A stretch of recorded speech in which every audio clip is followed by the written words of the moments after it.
الحمد لله نحمده ونستعينه ونستغفره ونعوذ بالله من شرور أنفسنا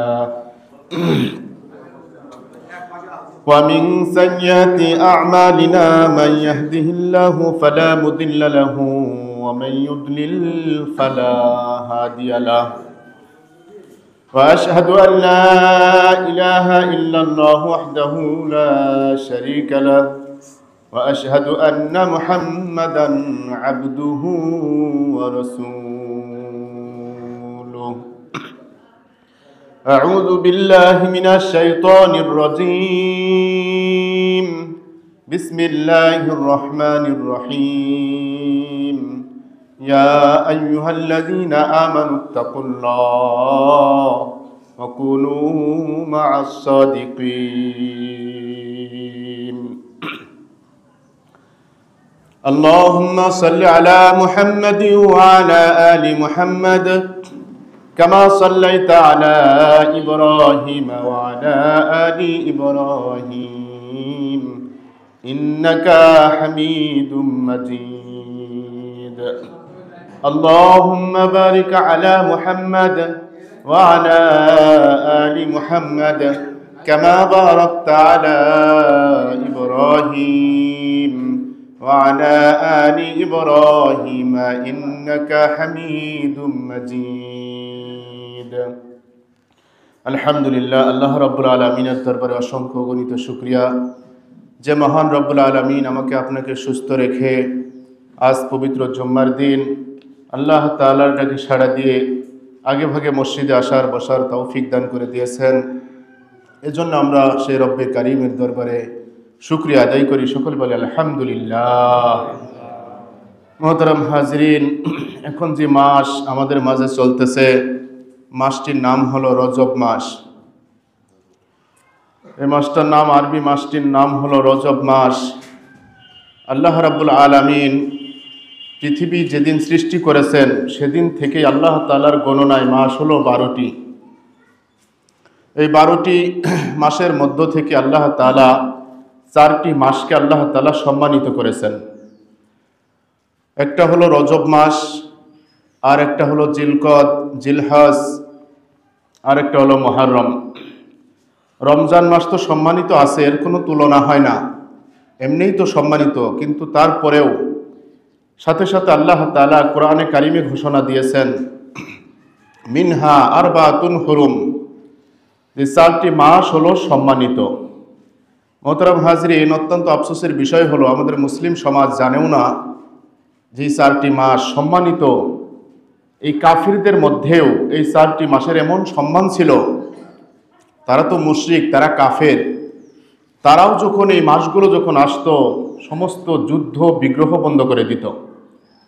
যুদ্ধ চলতেছে, এই রজব মাস যখন চলে আসতো তখন তারা যুদ্ধ থামিয়ে দিত এবং তাদের মধ্যে যে মনোমালিন্য ছিল তারা সেটা আপোষে তারা সেটা মিটিয়ে নিত। কিন্তু আফসোস, আজ মুসলমানরা জানে না যে এরকমভাবে সে আল্লাহ তাআলার কোরআনের ঘোষণা যে আল্লাহ তাআলা বলছেন 4টি মাস সম্মানিত মাস। এই 4টি মাসে সমস্ত গুনাহ থেকে বেঁচে থাকতে হবে। মোহতারাম হাজরিন, অন্যান্য মাসে যেভাবে গুনাহ যেভাবে হয়, এই 4টি মাসে গুনাহ থেকে বেঁচে থাকতে হবে। একজন মানুষ তো এরকমভাবে মানুষকে সম্মান করে, এটা তো ভালো, কিন্তু দেখা যাচ্ছে একজন চেয়ারম্যান আসলো, সে বসে আছে, সম্মানিত মানুষ যখন আসে তখন তার সম্মানার্থে সে একটু নড়ে চড়ে বসে, সে একটু দাঁড়িয়ে যায়। সম্মানিত মানুষ এসেছে, তাকে আমরা বলি ভদ্র মানুষ, সে এরকমভাবে সে ভালো মানুষ আমরা তাকে বলি।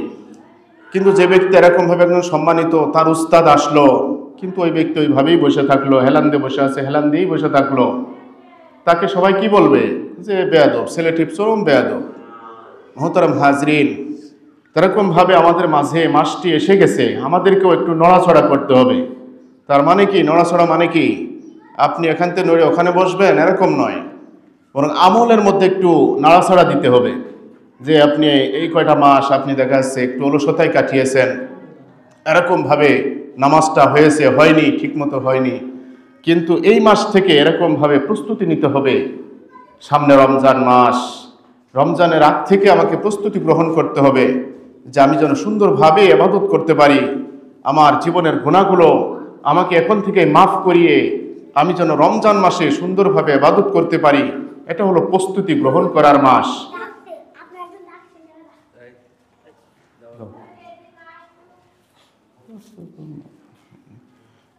মোহতারাম হাজরিন, তো সেই মাস হয়তো আমরা এখনো অনেকেই জানি না, আজকে আমরা জানবো, জেনে আমরা আমল করব। আপনি একজনকে চেনেন না, অপরিচিত মানুষ কিন্তু অনেক সম্মানিত মানুষ, একজন চেয়ারম্যান সাহেব এসেছে, আপনি হয়তো চেনেন না তাকে, না চেনার কারণে আপনি তাকে ততটা সম্মান করবেন না, কিন্তু আপনি যখন তার পরিচয় পাবেন যে ইনি চেয়ারম্যান সাহেব, তাহলে আপনি কি করবেন? আপনি তাড়াতাড়ি তাকে সম্মান করবেন। এজন্য আমাদের উচিত যে আমরা যারা জানি না যে এই মাসটি রমজানের পূর্বের মাস, যেরকম রজব শাবান মাস অনেক সম্মানিত মাস, আমরা যারা জানি না, আমরা যারা জানবো, জানার পরে আমাদের উচিত হবে কি ওই মাসটিকে সম্মান করা, ওই মাসটিকে যথাযথ সম্মান করা, সমস্ত গুনাহ বর্জন করা, সমস্ত ফাহিশা কাজ থেকে নিজেকে ফিরিয়ে রাখা। মুহতারাম হাজরিন, আল্লাহ রসুল সাল্লাল্লাহু আলাইহি ওয়াসাল্লাম যখন এই রজব মাস চলে আসতেন তখন নবীজি একটি দোয়া পড়তেন, যেটা আমাদের জন্য অনেক গুরুত্বপূর্ণ, যে রাসূল সাল্লাল্লাহু আলাইহি ওয়াসাল্লাম দোয়াটি দিবা নিশি পড়তেন। আল্লাহুম্মা বারিক লানা ফি রজব ওয়া শাবান ওয়া বাল্লিগনা রমাদান। হায় আল্লাহ, আপনি আমাকে রজব এবং শাবান মাসে বারাকা দান করেন, আর আপনি আমাকে রমজান পর্যন্ত পৌঁছে দেন। মুহতারাম হাজরিন, যদি কোনো মুসলমান এই রজব মাস আসার পর থেকে এই দোয়াটি পড়তে থাকে, আমল করতে থাকে, আল্লাহুম্মা বারিক লানা ফি রজব ওয়া শাবান ওয়া বাল্লিগনা রমাদান, এই দোয়াটি যদি পড়তে থাকে আল্লাহ তাআলা তার হায়াতটাকে বাড়িয়ে দিতে থাকেন। বলেন সুবহানাল্লাহ। মুহতারাম হাজিরিন, মানুষের হায়াত হলো দুই রকম। একটা হলো যে 2025 সালের ফেব্রুয়ারি মাসের 28 তারিখে সে মারা যাবে, এই পর্যন্ত তার হায়াত। একটা হলো আল্লাহ তাআলা সিল মোহর মেরে দিয়েছেন, সিল মেরে দিয়েছেন, এটা আর বাড়তি হবে না। কিন্তু মুহতারাম হাজিরিন, কিছু এরকম হায়াত আছে যে আল্লাহ তাআলা সিল মারেননি, এখনো তার হায়াতটা ঝুলন্ত অবস্থায় আছে। যদি কোনো মুসলমান এই রজব মাস আসার পর থেকে পড়তে থাকে আল্লাহুম্মা বারিক লানা ফি রজব ওয়া শাবান ওয়া বাল্লিগনা রমাদান, যাদের হায়াতটা ঝুলন্ত অবস্থায় আছে আল্লাহ তাআলা তাদের হায়াতটাকে আল্লাহ তাআলা বাড়াইয়া দেন। বলেন সুবহানাল্লাহ। মুহতারাম হাজরিন, এই দোয়া পড়ার কারণে যদি তার হায়াত শেষও হয়ে যায়, রমজানের আগেই যদি তার মৃত্যুর ফয়সালা হয়ে যায়, তো আল্লাহ রাব্বুল আলামিন এই দোয়া পড়ার বরকতে আল্লাহ তাআলা রমজান মাস পেলে ওই ব্যক্তি যেই পরিমাণ ইবাদত করত, ওই পরিমাণ যদি সে মারাও যায় আল্লাহ তাআলা তার আমলনামায় ওই পরিমাণ সওয়াব জমা করে দেন। বলেন সুবহানাল্লাহ। মুহতারাম হাজরিন, আমাদের নবী অযথা কোনো কথা বলতেন না। যে আল্লাহ নবীজি এরকম দোয়া পড়ছেন, তার মানে হলো আমাদেরকে আল্লাহ তাআলার কাছে দোয়া করতে হবে যে আল্লাহ আপনি আমাকে রমজান পর্যন্ত পৌঁছে দেন। আল্লাহ, যে রমজান মাস এমন একটি দামি মাস আসতেছে, আপনি ওই পর্যন্ত পৌঁছিয়ে দেন। আমাদের হায়াত আল্লাহ তাআলার কাছে চাওয়া যে আমি যেন একটা দিন আমি বাঁচবো, তো আল্লাহ তাআলার ইবাদত যেন আরেকটু বেশি করতে পারি, আমি যেন আল্লাহ তাআলার কদমে আরেকটু সেজদাটা বেশি দিতে পারি, আমি যেন আল্লাহ তাআলাকে আরেকটু রাজি আর খুশি করে যেতে পারি। মুহতারাম হাজরিন, নবীজি তো এরকম তো চেয়েছেন যে আল্লাহ আপনি আমাকে হায়াত বাড়ান, আমি যেন আপনার ইবাদত করতে পারি, আমার গুনাহগুলো আমি যেন আপনার কাছ থেকে আমি মাফ করিয়ে নিতে পারি। মুহতারাম হাজরিন, কিন্তু আমাদের হায়াত কি জন্য, আমাদের বেঁচে থাকা কি জন্য?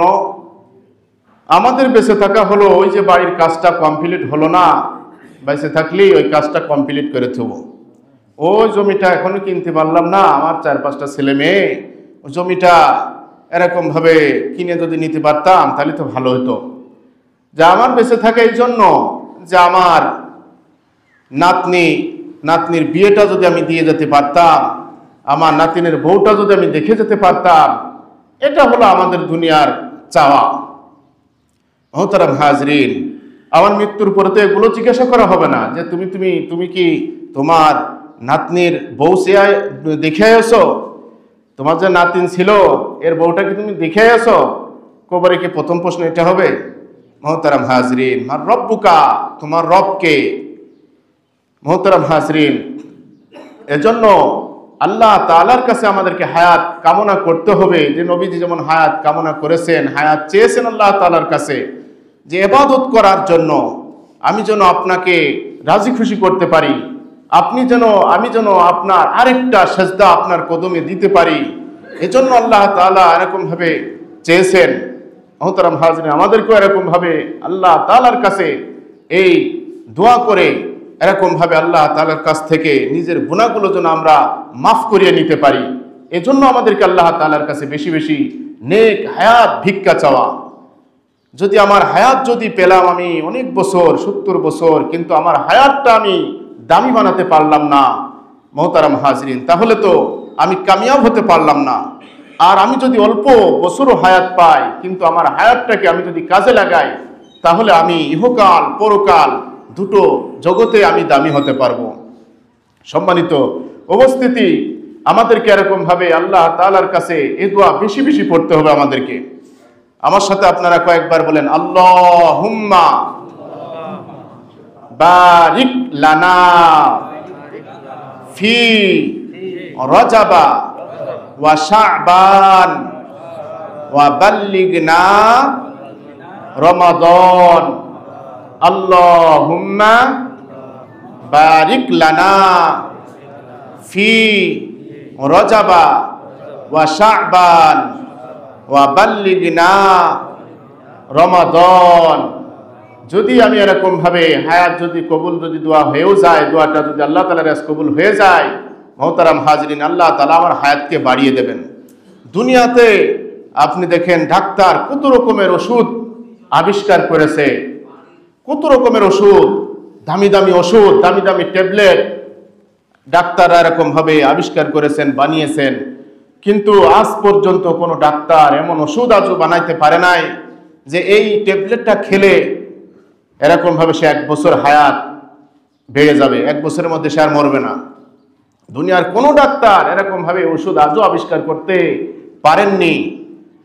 মোহতারাম হাজরিন, যে এরকম ভাবে যদি আজ এরকম ওষুধ বানানো সম্ভব হতো, তাহলে মানুষ কি করত? জুমাজাতি বেঁচে যদি জানতো যে সে মারা যাবে আর বাঁচবে না, ডাক্তার বলেছে, কিন্তু এমন একটা ওষুধ যদি থাকতো যে এই ট্যাবলেটটা খেলে সে 5 বছর বেঁচে থাকবে, কিন্তু ওষুধটার দাম হলো 5000 টাকা, তাহলে সে যত কষ্টই হোক একটা ট্যাবলেট সে কিনতো। আবারও একটা ট্যাবলেট খাওয়ার পরে 5 বছর হায়াত পেয়ে যাবে, আবার 5 বছর পরে আবার আরেকটা 5000 টাকা দিয়ে আরেকটা ট্যাবলেট খাইতো। মোহতারাম হাজরিন, কিন্তু ডাক্তার আজ পর্যন্ত এমন কোন ওষুধ আবিষ্কার করতে পারেননি। কিন্তু আমাদের নবীজি এমন একটা দোয়া শিক্ষা দিয়েছেন, যেই দোয়াটা যদি কেউ ঠিকমতো আমল করে, রজব মাস আসার পর থেকে এই দোয়াটা যদি পড়তে থাকে, তাহলে আল্লাহ রাব্বুল আলামিন তার হায়াতটাকে বাড়িয়ে দেবেন। বলেন সুবহানাল্লাহ। সম্মানিত হাজরিন, এজন্য রজব মাসের 1 নম্বর আমল হলো এই দোয়াটা বেশি বেশি পড়া। নবীজি দিবানিশি এই দোয়াটা পড়েছেন। আমরা সেই নবীদের উম্মত আমরা দাবি করি, আমাদেরকে উচিত দিবানিশি সবসময় যখনই চলতে ফিরতে এরকম ভাবে এই দোয়াটা বেশি বেশি আল্লাহ তাআলার কাছে এরকম ভাবে আমাদের দরখাস্ত করতে হবে। এটা হলো 1 নম্বর আমল, বেশি বেশি দোয়া করা। আরেকটা হলো, যেহেতু এটা একটি সম্মানিত মাস, এই সম্মানিত মাসে আমাদের কোনো গুনাহ করা যাবে না। সমস্ত গুনাহের কাছ থেকে আমাদেরকে বেঁচে থাকতে হবে। কাফের বেঈমান তারাও এই মাসটাকে সম্মানার্থে এরকম ভাবে আপনি চিন্তা করেন, যারা কাফের তারা এরকম ভাবে এই মাসটাকে সম্মান করত, কিন্তু আমরা আজ সেইভাবে সম্মান করতে পারছি না। মোহতারাম হাজিরান, আমাদের আমল হবে এই মাসটাকে আমাদেরকে যথাযথ সম্মান করা, সমস্ত রকমের গুনাহ থেকে আমাদেরকে পরিহার করে চলা, সমস্ত রকমের গুনাহ থেকে আমাদেরকে বেঁচে থাকা, সামনে রমজান মাস আসতেছে, সেই রমজানের প্রস্তুতি আমাদেরকে গ্রহণ করা। কৃষকরা এরকম ভাবে আগে যখন ধানের মৌসুম তখন ধান বোনে, এরকম ধান বোনার পরে এরকম ভাবে 3 মাস পরে এরকম ভাবে সেই ধান কাটে, এরকম ভাবে লাগায় একটা, কিন্তু একটা ধান থেকে দেখা যাচ্ছে এরকম ভাবে শত শত হাজার হাজার ধান এরকম ভাবে হয়ে যায়। আল্লাহ তাআলা বরকত দেন। এরকম ভাবে ঠিক এটা হলো সেই রজব এবং শাবান মাস, এরকম ভাবে ফসল বীজ বপন করার মাস। আপনি এখন এরকম ভাবে আমল চালাবেন, আমল করবেন, আর রমজান মাসে আল্লাহ তাআলা এই আমলের প্রতিদান আল্লাহ তাআলা একে 70 গুণ আল্লাহ তাআলা বাড়িয়ে দেবেন। বলেন সুবহানাল্লাহ। সম্মানিত উপস্থিতি, এজন্য আমাদেরকে এখন থেকে এরকম ভাবে সেই রমজানের প্রস্তুতি গ্রহণ করতে হবে। সামনে রমজান মাস আসতেছে, আমাদের মসজিদে এরকম ভাবে খতম তারাবি হবে, রমজান মাসে কোরআন পড়বে হাফেজ সাহেব। আমাদেরকে এখন থেকে প্রস্তুতি নিতে হবে যে রমজান মাস আসতেছে, আমি যেন এরকম ভাবে হাফেজ সাহেবের পিছিয়ে দাঁড়িয়ে দাঁড়িয়ে আমি যেন আল্লাহ তাআলার সেই কালামুল্লাহ শরীফ আমি যেন শুনতে পারি। এরকম ভাবে 27টা তারাবি আমি পড়বো হাফেজ সাহেবের পিছিয়ে পড়ে, আমি যেন আমি আল্লাহ তাআলা সেই কালামুল্লাহ শরীফ শুনে আমার হৃদয়কে আমি, আমার অন্তরকে আমি তৃপ্ত করতে পারি। কালামের মহব্বত তো আমাদের অন্তরের মধ্যে নেই মোহতারাম হাজিরিন, কিন্তু ওই যুগের কাফের বেঈমান যারা ছিল তাদের দিলের মধ্যেও আল্লাহ তাআলার কালামের আকর্ষণ ছিল।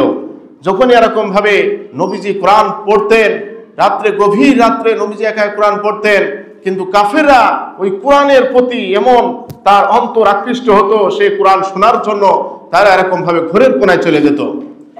এরকম ভাবে তারা মিটিং করেছে যে নবীজি কোরআন পড়ে, মুহাম্মদ কোরআন পড়ে, আমরা কেউ যাব না, খবরদার কেউ তার কালাম শুনবা না, কেউ কোরআন শুনবা না।